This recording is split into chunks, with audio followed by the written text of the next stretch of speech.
Elias. Let's go. Yeah. All right, so we've started. So welcome to another episode of F1 News slash Formula One Fanatic. So let's talk about Red Bull and Red Bull Racing. So Verstappen was very philosophical after the race in the Dutch Grand Prix where he came third, and he said, "Yeah, it's nice. No, second. It's nice to come second, but I only came second because I qualified in third. But in general, it's not nice to be having to race my sister team." He wasn't angry when he said. He just said it as a matter of fact. He said, "So we shouldn't celebrate too much that I got on the podium because I'm struggling against my sister team with Haja." So this brings about the question about the fact that Red Bull Racing now is beginning to upstage the Red Bull senior team. I think everybody agrees that the Red Bull RB21 is faster than Red Bull Racing's car, but its window is so narrow that only under very, very rare conditions is it optimal. And even under those rare conditions, when it's optimal, it still doesn't have rear grip, but it has so much frontiness, and it's on a type of track where you don't need to have rear stability, like Suzuka or Abu Dhabi, somewhere like that. So we want to talk about how the fact that the Red Bull racing car is more balanced, easier to drive, maybe not as fast, but in 99% of the situations, it's probably a little bit better functionally than the RB21. The RB21 is only good in a race which is 55,000 high speed corners and it's a short lap where there's no tire dig. So that's the crazy shit. What are your thoughts about that, Kunle? Yeah, what's Hodges driving to? Hodges driving with who? Liam Lawson. Okay, so the way that I like to look at teams is how is the second driver? Yeah. Well, Liam Lawson is coming close to last. Haja is obviously doing extremely well, finishing in the top five, getting to Q3. Lawson seems to be struggling and he seems to be dragging a little bit far behind in that second Toro Rosso. I think that the question is, how well is Tsunoda doing in relation to Lawson? Marginally better, yeah. Yeah, you're right about that. Exactly. And that's what I thought. I think that Red Bull is still the daddy. I think that it's still a bit faster, but like we've seen, it's a bit more twitchy, and it needs a high level of driver ability to maintain its ability to really compete at the top level. And also, we are also concerned about what's happening at Red Bull, having lost Christian Horner. They've sort of fallen off a cliff like that Wiley Coyote with the anvil bar, and like they're still up here, but they haven't actually started doing that. Like what happens with the Wiley Coyote? Sort of like the American economy. Exactly. That's literally how I feel. There's no ground and you fall. Yeah. Yes, that's literally how I feel about Red Bull right now. I don't know what's keeping them up. Verstappen is keeping them up for a while, but I think in the next race or two, they're going to fall off a very steep hill. And I think that the Toro Rosso is going to but if you notice if you notice that there's a pattern. Verstappen has had, can you believe it? He's had 3 or 4 pole positions this year, but they've always been on tempos of speed. So I think that we now see that it's not that the Red Bull is falling off the cliff. It's just that it's still doing well on high speed tracks, but that's just over one lap. It doesn't have race pace because it doesn't have rear grip and it doesn't have it has very bad tire drag and it doesn't have balance. So it's like I think they're in the same place, because if you notice last week he came third in qualifying and he came second. He's always doing well on fast tracks. In Spain he was going to come second or third until he crashed out because of George Russell, or when he hit George Russell or something. So my thing is that the car definitely does well on high-speed tracks, but it doesn't do well. But I think you're right. It's beginning to fall. Its rear grip is getting worse and worse. But what's helping Verstappen is that he's very good at setups, so he's able to find radical setups in free practices, which help him get a good pole position or a good top 3, P1, P2, P3 for the race. But then when the race starts, he loses grip after 6 or 7 races, so the McLaren people just pass him. But we have to remember, just as bad as it has been, Red Bull is beating Ferrari, it's beating Mercedes, it's beating Ferrari and Mercedes and the rest, other McLaren, because Verstappen's coming third in the the what you call it in the constructors. So maybe we're saying that they've fallen off horribly, but it's because we expect Verstappen to win by 30 seconds over everybody. So it's a relative fall, but he's still ahead. That car is still doing better than Ferrari for sure. And Mercedes, what do you think, Kunle? Then we'll go to Mr. Johnny. Yeah. Well, what I'm going to say is Verstappen is beating Ferrari. Verstappen is beating Mercedes. Yes. And as you say, Ferrari is actually beating those two teams. It's Verstappen that's actually breaking the law, and he didn't get. Yeah, but the reason he's beating them is because my argument is that the Red Bull car. When he was told that this is an inferior car. Verstappen is showing that there's a window in which him and the Red Bull are faster than everybody else. You get my point? Especially for one lap. Mercedes and Ferrari are fucking up over one lap. Seriously, they're fucking over one lap.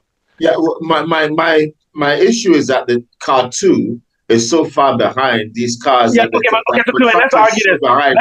Let's argue that the car 2 is so bad because, number one, you bring in a driver halfway through the season, and number two, the car is an excellent car. For example, if I race you and I'm in a Peugeot and you're in a Ferrari Testarossa, I may still beat you because the Ferrari Testarossa is so high-strung that you can't handle it. So maybe we can say that the number 2 driver is bad because the car is too sophisticated for them, not because the car is slow. I'm not saying that's the case, but maybe that car is so psycho that you would need Leclerc. Like maybe if Leclerc came in that car, he'd be coming right behind Verstappen, and he would. You understand what I'm saying? So the 1 and 2, Verstappen and Leclerc would be coming fourth in the drivers' championship, but you can't put in Yuki after half of a season. Then you put in Lawson.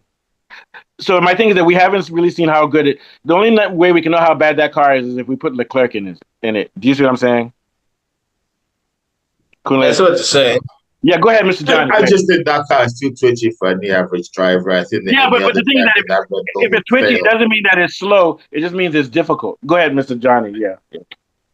Yeah, man. I mean, you guys have said it all. I could only repeat it because, like Kunle rightly said, it's Verstappen. Yeah. Exactly, it's driver skills that's actually keeping. I think that's keeping Red Bull up there. Yeah. I think Honda has taken his magic out of that car, and that car is just going to keep going worse and worse and worse every time, It's just the essence of Honda that is still left in that car, Yeah. So the last race was Verstappen's craftiness, with the tires that they were doing, that kept him really in the race, and that's what you said. He's got this race strategy that he does, and the car is just good enough for that. It's just good enough to make it, make it in that time in qualifying, really give a good qualifying and good lap, good time, and then he just has to do his magic with the tires during the race to keep in the race. So I just say it's that Honda's magic is just gone out of that car, and so they have to find new magic to put into that car. Honda and Newey, because I still believe that Verstappen is so fronty with his driving that when they develop the car, it has no rear grip or traction because it keeps on adapting to Verstappen, who leans too much on the front. But I think that you guys remember when there was a rumor that they had an asymmetrical device. The asymmetrical device will correct that rear balance problem. And whenever Verstappen puts pressure on the front, the asymmetrical device will make sure that it distributes the load to the back. So I think that's one of the things. And even Verstappen is beginning to admit it now. He's beginning to say that he has to adapt because I think he's realizing. Go ahead. Maybe that's what Honda took out of. I agree. That device. Or is it that device? And that's the same device you were talking about, Johnny, that McLaren used in the 1990s or in the early 2000s. I think they call it differential braking. Remember that? McLaren used. And what that does is that it allows Verstappen to still drive aggressively and lean on the front, but then there's a computerized system which will distribute load to the back. So I think that whether Verstappen likes it, I know he likes leaning on the front. He can continue leaning on the front, but then he needs to lean on the front with a car like McLaren, which at least has some balance, which will counteract his insane style of driving. Last thoughts, Mr. Johnny. Yeah. It's kind of funny shot that the Red Bull is kind of like the fronty car. It's like it's like a typical Honda. Hondas are usually like a front wheel drive, So I just kind of like just thought about that at the moment, just kind of funny. But I still think. Go ahead. Yeah, go ahead. No, I'm just saying. Go ahead. I just think that still it's going to get worse and worse for. It's going to get worse. and I have a Toyota Camry, same thing, very pointy. But if I go along a very, like, those roundabout bends, like when you're going on 39 bridge, and you have to do that, the car starts to skid. You understand what I'm saying?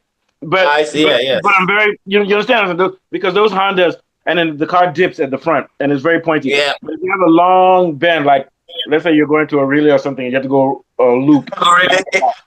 You understand what I'm saying? Those cars don't do well on those types of things. But on a high-speed corner like a chicane, it's okay. So I think that's the I think that's the problem. So Red Bull needs to build their car not based on Verstappen's driving style only. They need to just make it balanced, and then let Verstappen use his style to figure it out. I mean, the guy is so good. Yeah. Great player. Remember Michael Jordan? Remember Michael Jordan used to slam dunk and do layups. But then when the Detroit Pistons started beating him up, he started lifting weights and learned how to play defense. Same thing. Verstappen will adapt when he's forced to adapt. Whatever, yeah. What are your thoughts, Colin? Yeah. Bonza. This is the temple of speed. And when I say speed, I do not mean a poor man's cocaine.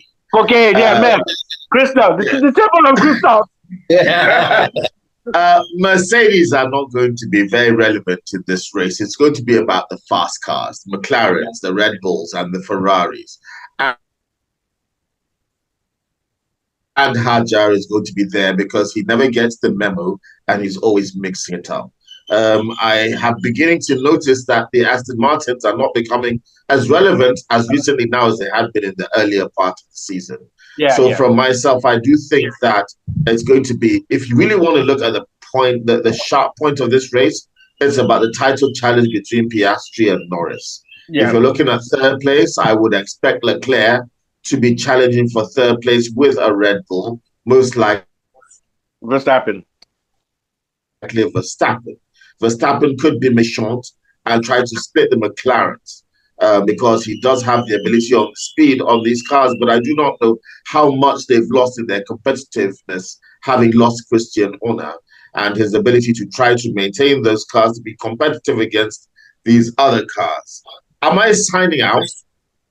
Yeah, but very quickly, we have to remember that Schumacher lost 2 years to McLaren with Häkkinen. This is the same thing Verstappen is doing. He's still coming third or second. So this is a good sign for Verstappen because you have to deal with these tough years. Schumacher won 7 titles, but he lost twice to Häkkinen, and then he lost to Damon Hill, and he also lost to Villeneuve. So this is nothing new in F1. Yeah, you can take us out.